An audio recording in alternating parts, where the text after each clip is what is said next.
사랑하는 여러분, 오늘도 하나님의 말씀 속에서 승리하시기를 간절히 소망합니다. 창세기 12장 5절부터 9절까지 말씀을 같이 나누겠는데, 먼저 이 시간에는 5절 말씀을 읽고 또 말씀 속에서 하나님께서 우리를 향한 뜻을 발견해 나가기를 원합니다. 아브라함이 그의 아내 사레와 조카 롯과 하란에서 모은 모든 소유와 얻은 사람들을 이끌고 가나안 땅으로 가려고 떠나서 마침내 가나안 땅에 들어갔더라. 아멘. 저는 종종 이런 생각을 합니다. 길지 않은 인생 속에서 어떻게 하면 신앙생활 제대로 할 수 있을까 하는 그런 질문과 거기에 대한 하나님의 뜻을 발견해 나아가며 또 하나님 앞에 그렇게 쓰임을 받으려고 결단하고 있습니다. 여러분도 그러시지 않아요? 길지 않은 인생 가운데 어떻게 하면 참된 크리스찬의 삶을 살 수 있을까? 왜요? 우리 인생의 목적은요, 구원받는 것이 아닙니다. 이미 우리가 예수 그리스도를 나의 구주로 영접함으로 우리는 구원받은 하나님의 사람이 되었어요. 그리고 우리 인생의 목적이 뭐죠? 오직 하나님 앞에 영광을 올려드리는 것입니다. 하나님의 복을 받으면서 하나님께서 뜻하신 그 길로 걸어가는 것, 그러면서 하나님의 기쁨과 영광이 되어지는 것이죠. 여러분 아멘이시죠? 그러면 그렇게 삶을 살기 위해서 필요한 것이 뭘까라고 하는 것입니다. 우리가 계속해서 이제 아브라함에 대해서 지난 시간에 이어서 나누고 있는데, 이 아브라함은 하나님께서 불러주셨죠. 그리고 지시할 땅으로 가라 말씀하였습니다. 근데 그 말씀에 대해서 아브라함이 어떻게 했어요? 순종했어요. 여러분, 하나님의 뜻에 순종을 하면 탄탄대로가 쫙 이어질 것이라고 생각하고 기대하는 것이 우리의 마음이 있죠. 근데 정말 그런가요? 아브라함의 삶을 한번 보십시오. 이 창세기 12장 5절부터 9절까지는 이 아브라함이 가나안 땅에 들어가는 그 여정을 기록하고 있는데, 여러분 5절 말씀 보시면 이렇게 기록합니다. 마침내 가나안 땅에 들어갔더라. 여러분, 마침내 들어갔어요? 근데 어떤 일이 벌어졌습니까? 6절 하반절 보십시오. 가나안 사람이 그 땅에 거주하였더라. 하나님께서 지시하신 땅으로 갔는데 가나안 사람이 이미 그 땅에 거주하고 있었다라고 하는 것입니다. 여러분, 이 상황을 보면서 우리가 깨달을 수 있는 것이 무엇인가라고 하는 거예요. 저는 두 가지를 한번 생각해 봤어요.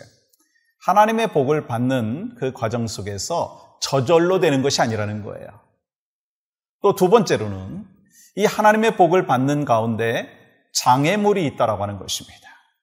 여러분과 제가 이 하나님께서 허락하여 주신 말씀에 대한 순종을 하고 선교사의 길을 가고 목회자의 길을 가고 이 사명자의 길을 걸어가는 그 과정 속에서 모든 것이 쫙 펼쳐져 있는 탄탄대로 세상 사람들이 말하는 그러한 모습이 준비되어 있느냐? 그렇지 않을 때가 있다는 거예요. 아니, 그렇지 않은 것이 우리의 삶의 현실인 것을 볼 수가 있습니다. 어떻게 해요?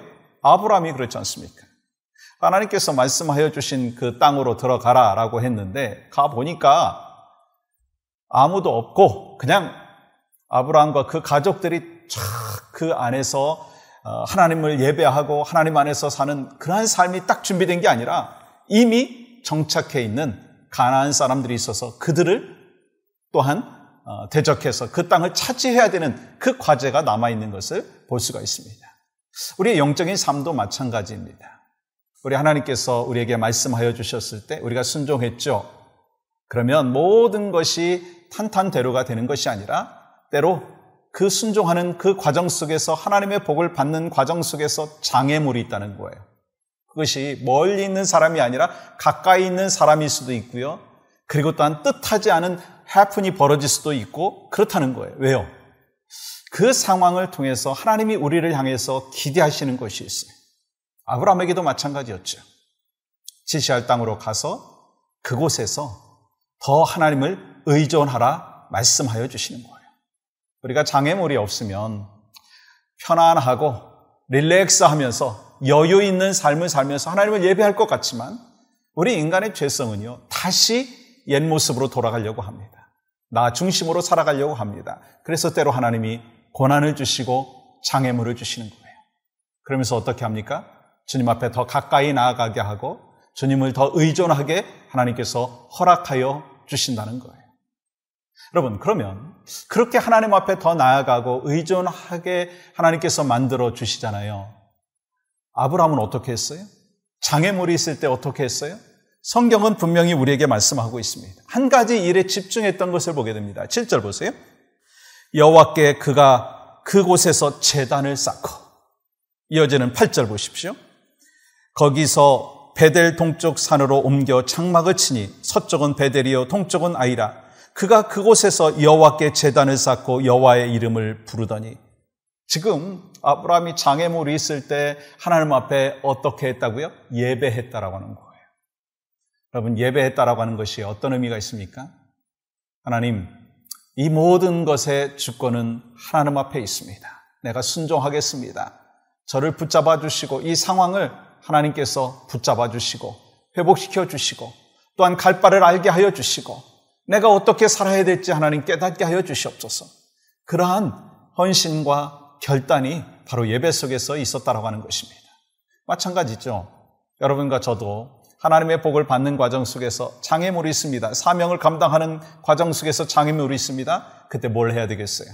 하나님, 하나님의 뜻이 무엇입니까? 말씀에 귀 기울여야 돼요. 하나님 앞에 기도하면서 부르짖으면서 주님의 음성을 들어야 돼요. 그리고 하나님을 찬양해야 돼요. 그 예배자의 삶을 살 때 하나님께서는 갈 바를 알게 하여 주신다는 거예요. 여러분, 우리가 똑같은 신앙생활을 하고 똑같이 결단하는 것 같지만 사실은 정말 100% 헌신하고 결단했을 때 하나님의 복을 받는 것을 볼 수가 있습니다. 여러분, 이 아브라함의 아버지 데라는요, 하란에서 그냥 스테이했어요. 그리고 또한 조카 롯도요, 어떻게 했습니까? 자기의 눈에 보기에 좋은 소돔과 고모라 땅을 택함으로 인하여 결국 그 가문이 멸망을 받는 것을 볼 수가 있습니다. 사랑하는 여러분, 무슨 말을 하는 것인가요? 성경을 통해서 우리에게 가르쳐 주시는 것이 무엇인가요? 하나님의 뜻에 온전히 순종할 때 하나님의 복이 있다는 거예요. 잠시 잠깐 우리는 순종할 수 있습니다. 그리고 내가 정말 원하는 것을 하나님이 말씀하시면 순종하는 거 어렵지 않습니다. 그런데 내가 생각할 때 내 뜻에 합당하지 않은 그런 말씀을 하실 때는 순종하기가 참 힘들어요.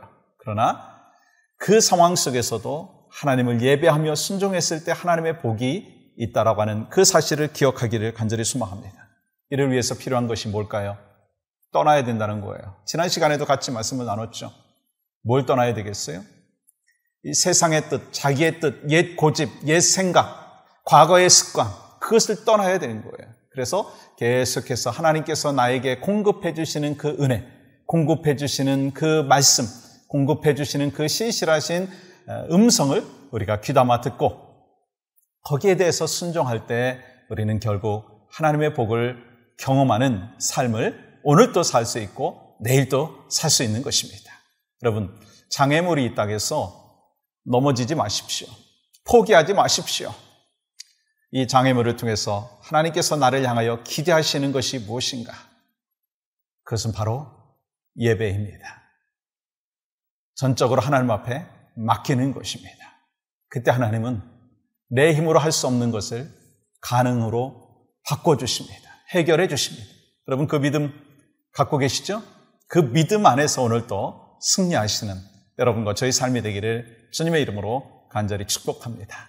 하나님 감사합니다. 오늘도 신실하신 하나님, 주의 능력과 은혜를 체험하는 귀한 하루가 될 수 있도록 인도하여 주시옵소서. 예수님의 이름으로 기도하옵나이다. 아멘.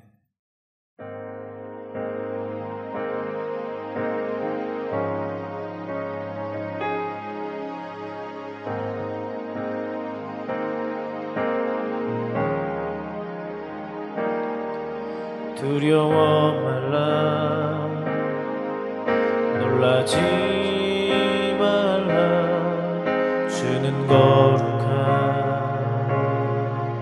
피할 곳이라 주의 강한 손 너를 붙드시며 주님의 길로 인도하시리 두려워 말라 놀라지 말라 주는 거룩한 피할 곳이라 주의 강한 손 너를 붙드시며 주님의 길로 인도하시